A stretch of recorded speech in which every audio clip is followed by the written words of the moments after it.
அப்போ இந்த நாமினேஷன் பண்ணால விசிகாக்காருங்க அவங்களுடைய மனநிலை எப்படி இருக்கும் யோசிச்சு பாருங்க. கண்டிப்பா. எப்பா தலைவர் சொல்லிட்டாருப்பா, நீ நாமினேஷன் பண்ணிட்டப்பா, உன் பேர் வந்து அங்கே இருக்குப்பா, என்ன பண்ணுவ நீ? அதுக்கு போட்டி இடம் இல்லடி சொல்லிட்டு போயிடலாமே இந்த 3 பேரை. எப்படி நீ இப்போ சொல்லுவ? வாபஸ் வாங்க முடியாதுல்ல, முடிஞ்சிச்சுல, எப்படி எப்படி சொல்லுவ நீ? ஒன்று வாபஸ் வாங்கியிருக்கணும்.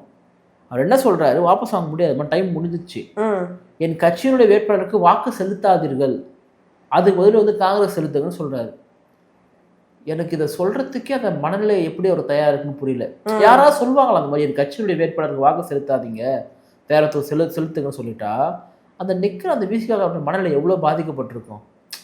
அவங்கள இதை விட யாருன்னா அவமானப்படுத்த முடியுமே எனக்கு தெரியல. இப்போ விசிகா வந்து காட்டுமலர் கோவில் அந்த திருமாவர்கள் நிற்கல, ஆனால் உங்களுக்கு தான் ஒதுக்கப்பட்டிருக்காங்க. யாருக்கு நீங்கள் சீட்டு கொடுத்துருக்கீங்க தெரியுமா? அவர் சொல்கிறாரு, ஐயா இளைய பெருமாள் அவருடைய மகன் ஜோதிமணி. எனக்கு ஐயா இளைய பெருமாள் அவர் மீது மிகப்பெரிய ஒரு மதிப்பு உண்டு.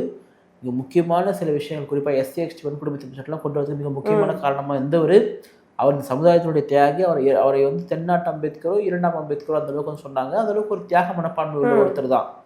ஆசிரியர் அவரோட மகனுக்கு நீங்கள் சீட்டு கொடுக்குறதாவே இருக்கட்டும். அவர் எந்த கட்சி? காங்கிரஸ்.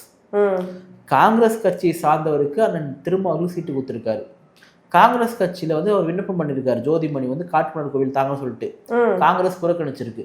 இந்த செய்தி அண்ணன் திருமாக்காத சொல்லிட்டுறாங்க, ஏன்பா இளைய பெருமாளுடைய மகன் வந்து சீட்டு கேட்டிருக்காரு காங்கிரஸ்ல, கொடுக்கல. ஏய் நீ கொடுக்கலாம் என்னடா, நான் கொடுக்குறேன்னா சொல்லி கொடுத்துருக்காரு. எனக்கு ஒரே ஒரு கேள்விதான், ஒரே ஒரு டவுட் தான். உங்கள் கட்சியில் பல பேர் வந்து வேட்புமனு கொடுத்தாங்க இல்லையா, விருப்பமனு கொடுத்தாங்க இல்லையா, இந்த மாதிரி எலெக்ஷன் நிற்கிறதுக்கு எங்களுக்கு விருப்பம் இருக்க சொல்லிட்டு, அவங்கள ஒருத்தர் கூட தகுதி இல்லாமல் போயிட்டாங்க.